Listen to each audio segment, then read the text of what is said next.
Welcome to the Early Learning Coalition of Broward School Readiness Reveal Training.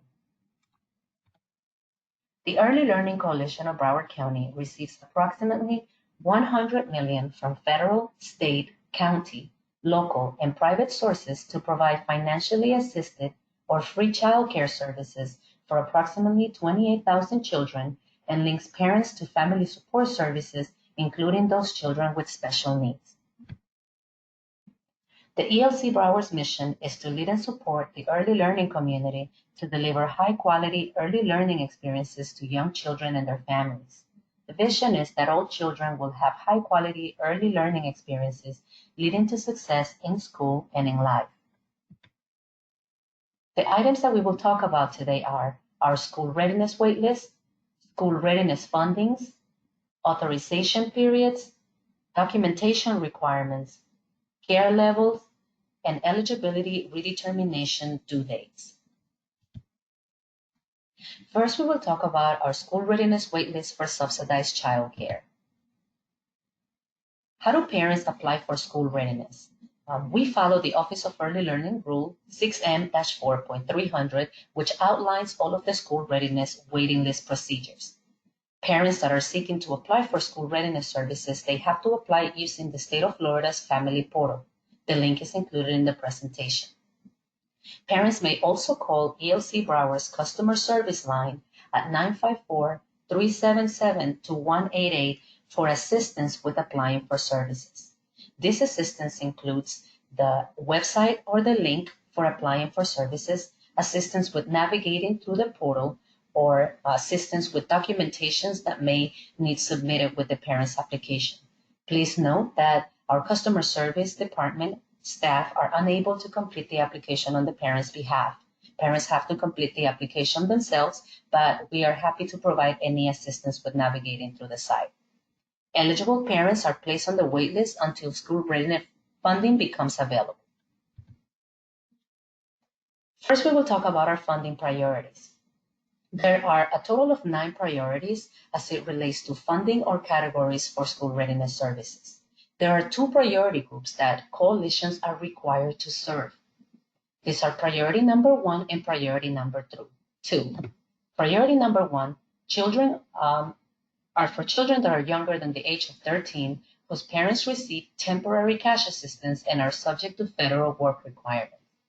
Priority number 2 are at-risk children younger than the age of 9. Please note for priority number 1 and priority number 2 children, the families do not have to apply to our waitlist. These families are working with a specific referring agency. The agency provides the parents a referral. We will schedule the parents for an appointment. We will let them know what documentation is needed to complete the application, and they are able to complete the application and establish services if eligible. Of the remaining 7 priority groups, coalitions are allowed to prioritize according to the needs of the community. ELC Broward has a waitlist for economically disadvantaged clients.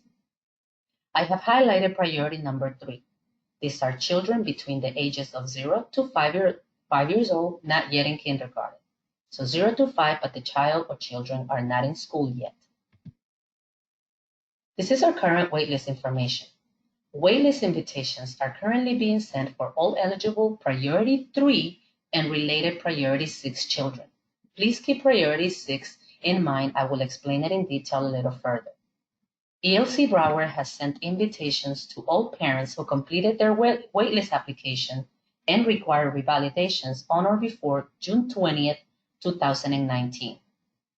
Please note that during the national emergency of COVID-19, we place a hold on sending waitlist invitations. However, the June 20, 2019 date means that any parent that has applied for school readiness services on our website, on the state website, whose children fall under the waitlist category of priority number 3, they have already been pulled and requested to apply for school readiness services. Waitlist invitations are usually sent on a bi-weekly basis. Invitations will continue to be sent and will continue to be sent after the national emergency as long as there is funding available for school readiness services. As of June 1st, 2020, a total of 3,514 children remained on our waitlist. Let's talk about our waitlist requirements. One of the requirements is the age of the child, and we explained what that meant, priority number 3, right? So priority number 3 are children, as I mentioned before, that are 0 to 5, but before entering school. As it relates to our waitlist, this is the specific age category or the priority that we target or that we look for when we are pulling children from the waitlist. Here comes the information on priority number 6. If a child that is priority number 3 is being pulled from the waitlist or is being called from the waitlist, and that child has a sibling in the household that has not started 6th grade yet, that child is also eligible, which means that that child is also invited and pulled from the waitlist to apply for school readiness services. Next is the legal status of the child in the United States. Any child that receives federal assistance must be a U.S. citizen or a qualified alien to be eligible for school readiness services. Residency. Parents must reside in the county that they are applying for services. We are ELC of Broward County, which means that every and any family looking to apply for school readiness services here in Broward County must reside in Broward County to apply for services. Parent identification. Parents that are applying for a waitlist are required to submit a copy of their identification. Please note that we also use the identification to compare information on the child's proof of age, such as a birth certificate, to ensure that the parent has guardianship of that child. Household income. Parents must be at or below 150% of the federal poverty level when applying for the waitlist. We follow an income scale that is required by the Office of Early Learning when we review our waitlist applications. This income scale has different brackets, and it looks at the family size and the total household gross. Once we determine that the family is at or below 150% of the federal poverty level, then that family is able to apply and receive services when applying through our waitlist. Next, we will talk about purpose for care. Purpose for care means reason for care, or the reason why the parent needs the services or is requesting the services. The first purpose for care is employment. Parents or guardians must be employed for at least 20 hours per week for a single parent or a combined 40 hours per week for a 2-parent household. Education. Parent or guardians must be enrolled in an educational activity for a minimum of 20 hours per week or enrolled as a full-time student as defined by that institution. If the purpose for care is a combination of employment and education, the activities combined must meet the minimum requirement of 20 hours per week. The next purpose for care is disability. If parents are disabled, they have to provide a copy of the Social Security Administration award letter or a doctor's statement indicating the parent is temporarily or permanently disabled. If the parent is temporarily disabled, the expected duration of the disability is required on the parent's doctor's statement. Additional requirements. Parents or guardians must have an email account prior to completing an application for school readiness waitlist. When parents access their portal application, they are required to add their email address, to use an email address. Any communication that is sent to the parent as it relates to their waitlist application and after being pulled from the waitlist as it relates to their school readiness services is communicated via email. We do contact all of our parents via phone, and we also send communication or letters to their physical address. However, the primary method of communication is that email, so it's very important that parents have a valid email account prior to applying for the waitlist. To be eligible for school readiness services, parents have to meet one of those purpose for care or reason for care requirements, and those are employment, education, a combination of both, or disability requirements. A family is placed on the waitlist on a first come, first served basis based on the date of the approved application, the potential eligibility and priority categories, and of course the age of the child. Once a parent submits their application for waitlist, the coalition has 20 days to review this application as per the rule. If the application is approved and the parent meets the requirements for the waitlist, the client is placed on that waitlist and they receive a notification through their application indicating that they are on an active waiting status. Parents are required to revalidate their waitlist application every 6 months. The Office of Early Learning sends an automated email to that email account that is linked to the parent portal's account, reminding them that they have to verify, revalidate their information a month before the due date, so on the 5th month. If parent fails to revalidate by the required due date, waitlist application is terminated. Parents do remain on the waitlist until they are notified by the Early Learning Coalition that school readiness funding has become available. A coalition has to verify that any parent who requests funding has a purpose for care or has a reason for care. When funding becomes available for school readiness, the Early Learning Coalition will send a notification letter and an email to the family letting them know that the funding is available. Parents are informed that they have 30 days from the date that they're notified of being pulled off the waitlist to complete the school readiness application and submit all of the required documentation for eligibility. Please note when parents are completing their initial waitlist application, they will only submit one form of documentation, and that is the one that supports their purpose for care.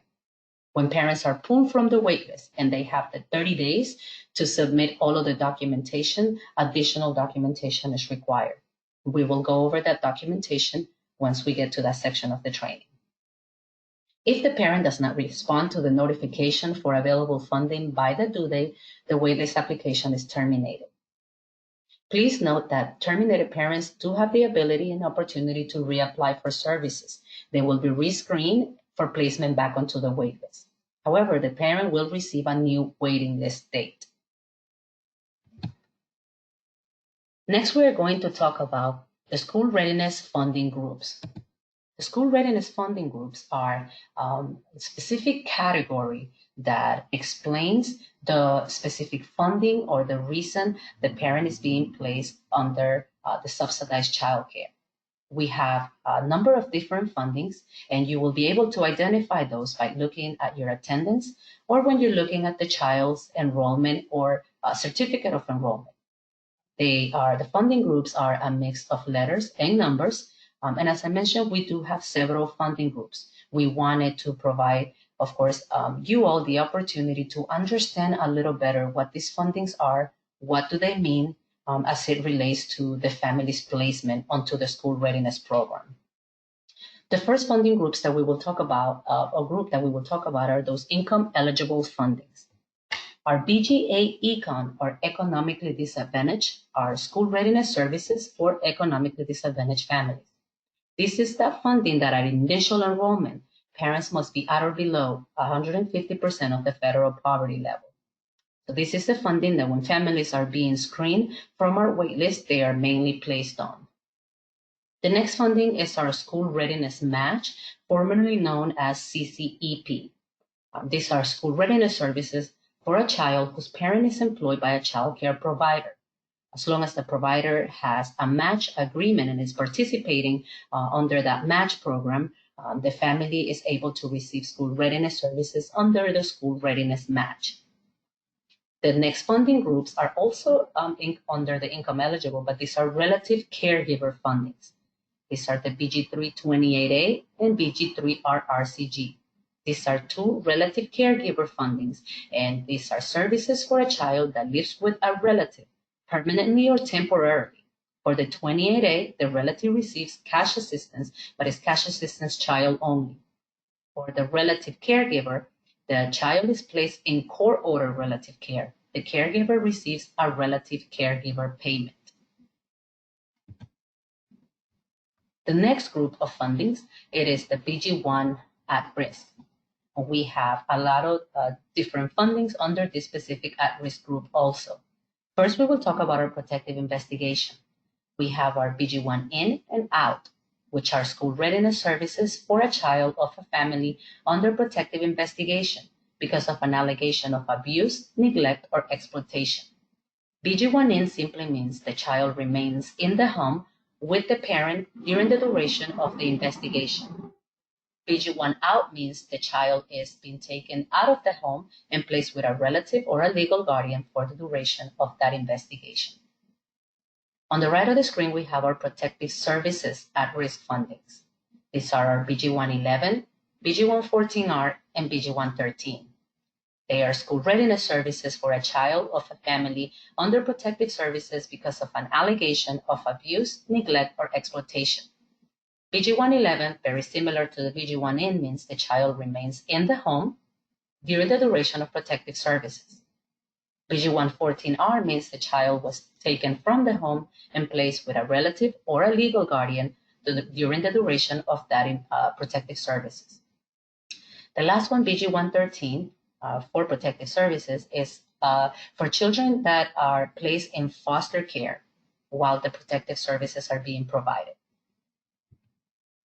Continuing with at-risk, the next one that we will talk about are BG1 home, or homeless in parentheses, so that we're able to explain it a little better. School readiness services for a child who is in custody of a parent or guardian, verified as homeless, and participating with a DCF designated lead agency's continuum of care services plan for homeless families.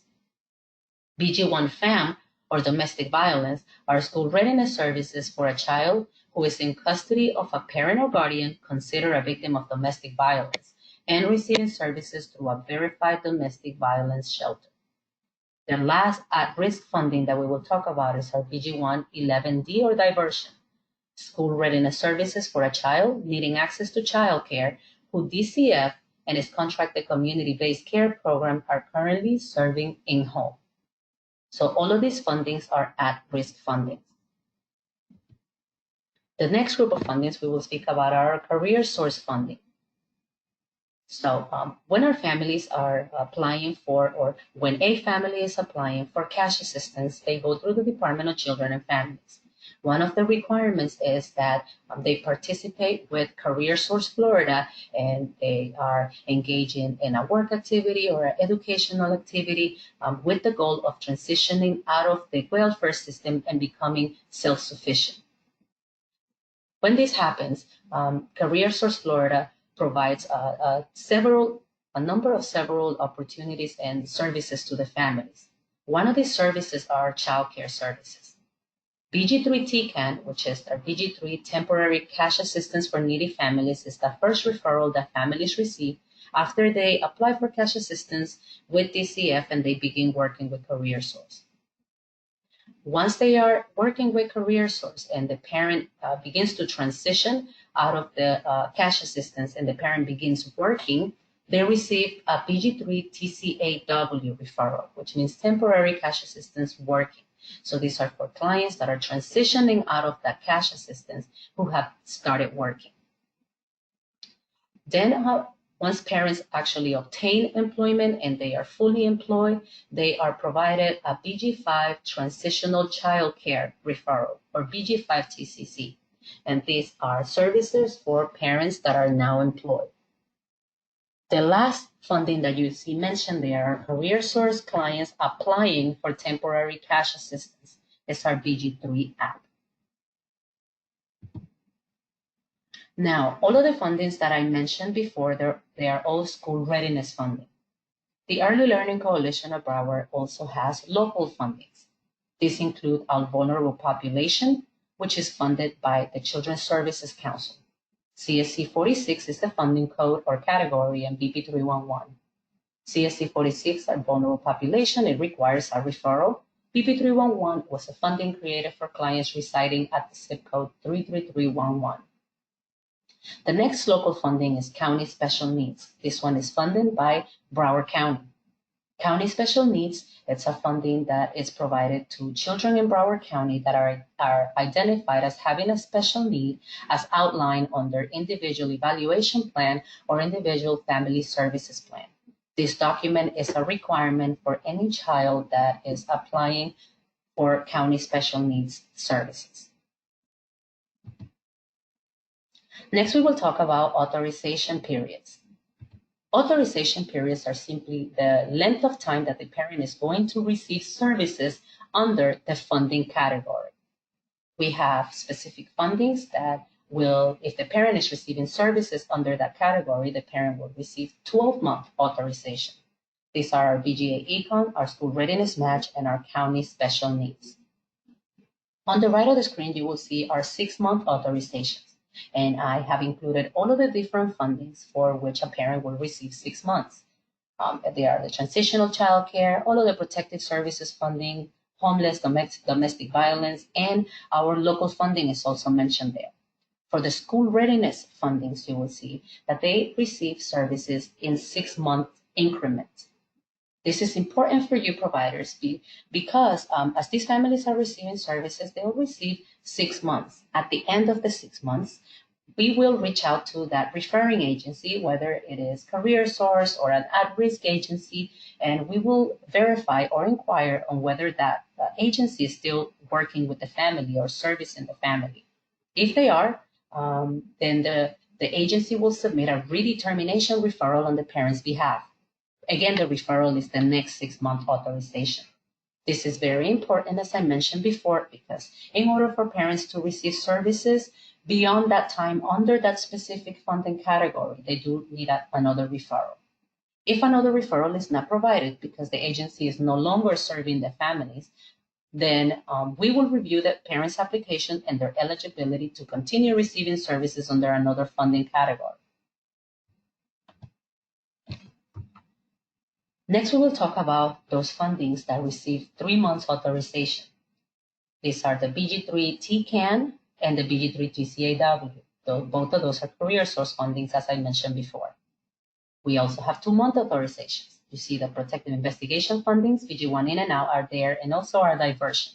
Very similar to protective services, these fundings, they do not mean that at the end of the 3-month authorization or at the end of the 2-month authorization, it does not mean that the parents no longer receive services. It simply means that at the end of that period, we will ensure that, or we will reach out to the agency to ensure that the families are still being served by the agency, at which time we will require a redetermination referral from the agency, or we will verify that they're not being served by the agency anymore, and we will provide assistance to possibly roll the parent over and review their eligibility under a different funding category. Next, we will talk about the funding that, and it's only one that has a 1-month authorization, and that is our BG3 app. And then on the right of the screen, you see our varied authorizations. These are fundings, and you see that both of those fundings are our relative caregiver fundings. I mentioned varied authorizations because the duration or the authorization period, the duration of the services depends on the specific length of time that the parent receives that benefit, that relative benefit, whether it is the relative caregiver payment or the cash assistance child only or the guardianship assistance payment. So when we're verifying that documentation, such as the access letter that tells us the duration that the parent is receiving the benefit for, that's the duration of time that they'll receive services under that specific funding. Now we will talk about required documentation. In the beginning of the presentation, I mentioned that waitlist parents only submit one supporting documentation that is required with the waitlist, and that's simply what verifies their purpose for care or the reason for care. As parents are pulled from the waitlist, or at every redetermination, parents are required to submit additional documentation. So these are the documents that are required from the parent. Proof of age for every child in the household. Birth certificate, passport, shot record, and I included only a few in the presentation. Please know that there are additional documents that the parent is able to submit should they not have the documents that are mentioned on the presentation. Next is proof of child's legal status. Any child that receives federal assistance or services, as I mentioned before, they have to be legal in the United States. So for any child that is receiving school readiness services in the household, we will need proof of legal status. So the birth certificate or the passport or resident card. Of course, if the birth certificate that was provided for proof of age is a U.S. birth certificate, then that will be the same document that we would use as proof of child's legal status. Next, we will talk about the parent identification. And we mentioned before that we requested because we want to verify the parent's identification, and of course because we are looking at the proof of age of the child also, and we want to ensure that that parent or guardian has it's the legal guardian of the child. Otherwise, we will have to request additional documentation that supports the parent's guardianship. Proof of address is also required. Parents may submit a copy of their ID. If the ID has their current address, we will use it to support the parent's address or driver's license. If not, the parent has the opportunity to submit a utility bill. The first form that you see mentioned there, or the next document, is the child support statement form. This form has to be completed and has to include all of the children that reside in the household. Proof of child support income, if received, has to be provided for every child that the parent receives child support for, whether the child is receiving school readiness services or not. If the child support is received through the court, then the parent is able to provide the printout from the child support site. Although if it is a verbal agreement, the parent is able to provide a letter from the absent parent. Proof of income. So if the purpose for care is employment, parents are required to submit proof of that income. They are required to submit 4 weeks of current and consecutive income. This includes pay stubs if the parent gets paid with pay stubs. If the parent gets paid with cash or maybe a business check, then they are required to submit a verification of employment completed with 4 weeks of current and consecutive income. If parents are self-employed, they may submit work calendar, tax documentation, and bank statements to support their income. If the parent purpose for care is education, they have to submit proof of that education. So it can be a current school schedule or an official school letter from the educational institution. Proof of any additional unearned income is also required. So if the parent is receiving Social Security benefits, food stamps, retirement benefits, all of those different types of unearned income, parents are required to submit documentation that support that income.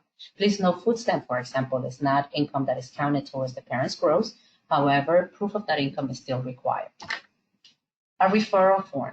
So when we went over the different funding categories and their authorization periods, I mentioned that the agencies do submit a referral on the parent's behalf. At the end of the authorization period, we will require a redetermination referral if the agency is still serving the families. So I included all of those fundings that referral form will apply to.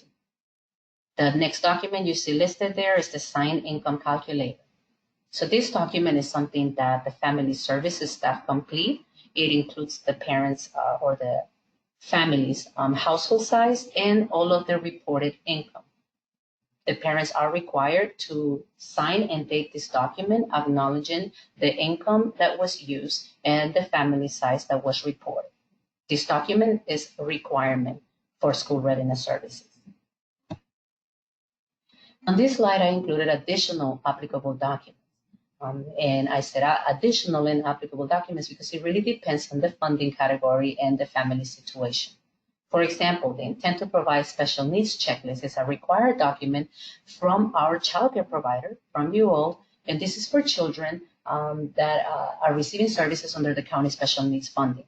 But it's only for this funding, so it's not applicable to the other fundings that we have talked about. A school schedule for an adult child. If a parent requests to include an adult child in the household, but they would like to exclude their income so that it's not counted as part of the household gross, and that child is between the ages of 18 and 23, the parent is requested to provide a copy of that secondary school schedule for that adult child. The notarized letter of separation form. This is a form that is required if a parent is separated. Or maybe a parent, the parent, there were two-parent household and one of the parents moved out of the home and now the parent is separated, as I mentioned before. This is a document that is required. Cash assistance letter. If the relative or the parent are receiving cash assistance, they have to provide that supporting documentation. Lastly, I mentioned our loss of income form. So this form is also required, but it's required only when parents change employments or whenever they lose their jobs. They have to get this completed by the employers. Please note that any forms that I have mentioned, all of our families and our providers and our agencies have the opportunity to access our resource page where all of these forms are available. Parents have the opportunity to download it so that they can complete it. The resource page is family.elcbroward.org. Again, family.elcbroward.org. And as I mentioned before, parents are able to go to this site and they can download any of the forms that I mentioned. So even as I mentioned, the child support statement, the verification of employment, loss of income, notarized letter of separation. So all of these documents are there where parents have the opportunity to access and print the information to have it submitted with their application. Next, we're going to talk about care levels. And I know that, of course, our providers are very familiar with care levels. But care levels are nothing bad.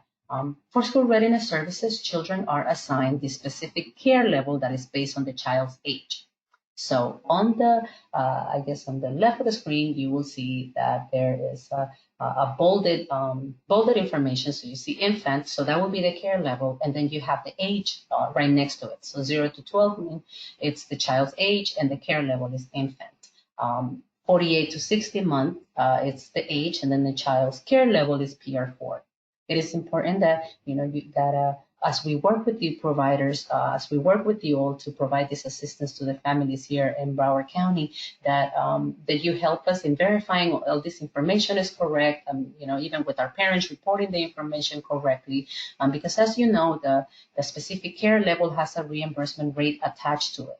So as you're reviewing your attendance or the certificate of enrollments, please verify that those care levels are also correct to ensure that you're receiving the correct reimbursement rate for the child's care level. I do want to highlight the transition from PR5 to school age, those two care level, because any child or children that are born on or before September 1st of that current school year transitions from PR5 to school age when school begins. The last care level that I bolded there was SPCR, and that is the specific care level that you will see on the enrollment when a child is special needs. Aging out of the school readiness program. As long as there is a valid purpose for care, children are able to remain in care until they age out of the program. Age requirements do differ by funding. So the specific age at which the child which a child exceeds the age limit for services really depends on their assigned funding group. More specifically, for school readiness services, as long as there is a valid purpose for care, children are able to remain in care until they turn 13 years old. This is different for our local fundings. For local fundings, the age requirements are different. For vulnerable population, for example, that specific funding, the Children's Services Council provides only to children that are not in school, so 0 until before they start school. For our county special needs, only until the children are 6 years old. So once a child exceeds that age, they're no longer eligible. But as I mentioned before, for all of the school readiness fundings, as long as there is a valid purpose for care, they remain in care until the child turns 13, and even when they turn 13, until the end of that authorization period. The enrollment or the child's enrollment is terminated the day before the child's birthday. And if the child is eligible, the child is re-enrolled on the actual birthday with the updated care level. Okay. Now, this care level update is an automated process. It's completed by the Office of Early Learning using our the state's database, EFS Mod. The last topic that I wanted to talk to you about was view and redetermination dates. We understand that a lot of our providers are very familiar with the portal and viewing all of this information, but for some of those that are not, we wanted to provide you just a step-by-step instructions on how you're able to view this information. So you simply access our state database system. So when you access the system, all you do is you access your provider account, and here's the link. You access that provider account, and it'll bring you to your main page or your home page. From the home page, you'll select Enrollments, Manage School Readiness Enrollment, and View or Edit School Readiness Enrollment. Again, all you do is access your provider account, and then from the home page, Enrollments, Manage School Readiness Enrollments, and View or Edit School Readiness Enrollments. Once you do that, you will see that the enrollment page will populate. So the following page displays with a list of all of your enrollments. Again, all of your enrollments. Okay. And the reason why I said again all of your enrollments is because the list will include all of the children that are currently enrolled at your location and all of the children that have been enrolled at your location. So you will have to filter this list in order for you to view the children that are still enrolled at your location. When this page opens, you will see that on their side, you will have the name for your location. Of course, this location is something that I created for training purposes, so you'd see your own establishment's name here. So how do you view the child's redetermination date or children's redetermination date? Once you get to that enrollment page, right? So once it opens, you will have to filter the enrollment so that you are able to identify any redetermination dates that you're looking for whatever month that you are looking for. So under redetermination due date, and I circled it here, you will have to enter 2 numbers for the month followed by a slash. So in the example that I provided here, I enter 02 and a slash for the month of February. Okay. Under the status field, you will have to type enrolled. I did mention that it will bring up all of your enrollments. So if the enrollment is terminated, it will be there. So we want to get rid of those terminated enrollments. So if you type enrolled, you will be able to see all of your children that are enrolled at your current location with a redetermination date for the current month of February, if that was the month that you were looking for. Okay. Now, please also, and I included it as an extra step here, under the status field, after you enroll, after you filter by enrolled, you also will need to filter by pending family acceptance. So under status, you will also have to enter pending family acceptance. The reason for that is because we have a lot of our families that after the redetermination is completed, they are informed that they need to access their portal account, they have to certify and agree to the terms and conditions and sign their certificate, but not all of our families are going back to the portal accounts to complete this process. Because they don't do this portion of the process, the child's enrollment remains under pending family acceptance. Please also know that this does not mean that the child is not enrolled or that you will not receive reimbursement for the child's enrollment. You will receive the reimbursement and the child is enrolled. It is simply that the status is going to remain under pending family acceptance because it is pending the family's signature on that certificate. Note that you have the ability to export all of your enrollments also. Okay, so you are able to download a detailed list of all of your school readiness enrollments simply by clicking export.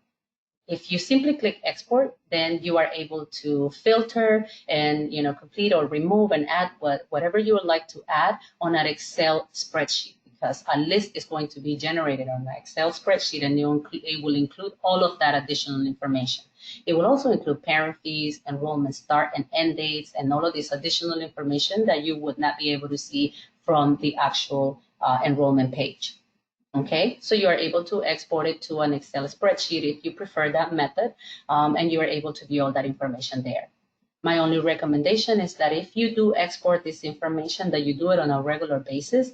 As we talked about different authorization periods before, you know that we have families that may receive authorizations for only 1 month or 2 months or 3 months under a specific funding category.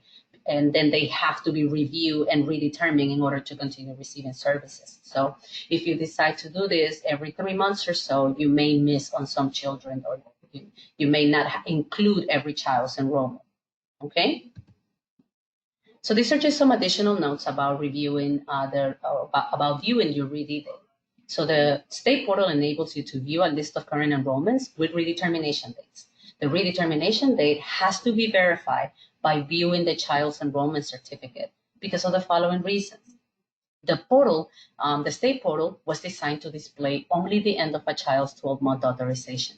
So as you're viewing this and you're viewing your enrollments, you are actually going to see an end of a 12-month authorization. Now that you have gone through all of this training, now that you have received all this information, you know that not all fundings receive 12 months. And as such, it's really important that you verify that redetermination date, because not all fundings will end in 12 months. Some fundings will end prior to those 12 months. Okay? And depending on the funding that the parent is placed under, the redetermination date will change. So for any clients that are under any funding that are less than 12 months, the authorization has to be redetermined at the end of at the end of that authorization period in order to continue receiving services, or in order for the remaining of the authorization period to be received.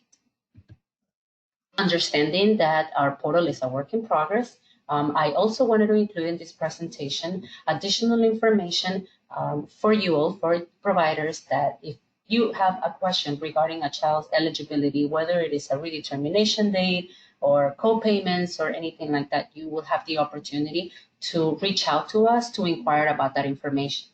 I do wanted to share with you all that the Family Services Eligibility Team serves families based on their respective program and funding. So as I mentioned before, and as you went through the training, now you know that we have income eligible fundings, right? And we have local fundings, and we have relative caregiver fundings, at-risk fundings, and there are several under that. And we have career source fundings. So all of these are different programs and fundings.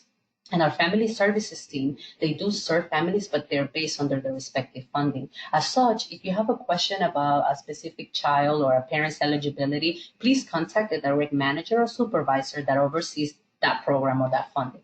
Okay, I mentioned what the questions may include. They're not limited to that. But if you have eligibility questions, please contact them. I have included the information here. In this chart, you will see that I have the supervisor and manager's information. The manager's name is underlined. Then we have all of the programs that are listed here, their telephone number and email. So just to explain it a little more, this specific chart. So Amy Moore is the manager, and Sandra, Yannick, and Christiana are the senior supervisors that report to Amy.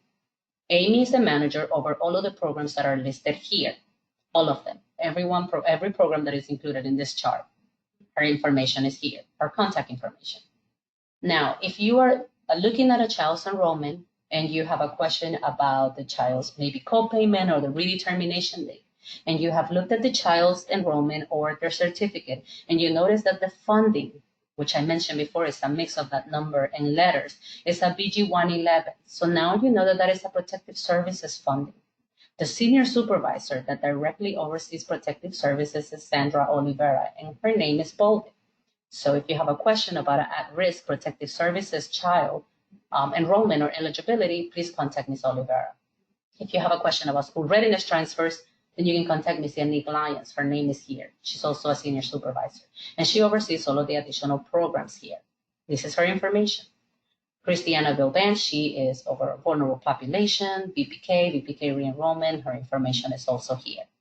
Please contact the direct supervisor first. They will immediately respond to you. If by any chance they're unable to, you will see that there will be a message requesting the contact to be made to that manager. But the manager information is also included in this presentation. The next chart includes Manager Gracie Halajan and the two senior supervisors that report to Ms. Gracie Halajan. Ms. Halajan is directly over the wait list. This is her telephone number, her email. And the chart is in the same manner as the previous slide. That if you're looking at an enrollment and you see that the child might be enrolled under the homeless funding category, senior supervisor is Tracy Norellian, and her information is included here. Okay, so this is all of the information. Same thing for career source or any county transfers. The senior supervisor is here. This is the manager. These are all of their information. But this is, we have reached the end of the training. I hope that you found this training useful. As I mentioned before, if you have any questions regarding a child's eligibility, please do not hesitate to contact us. Thank you and have a great day.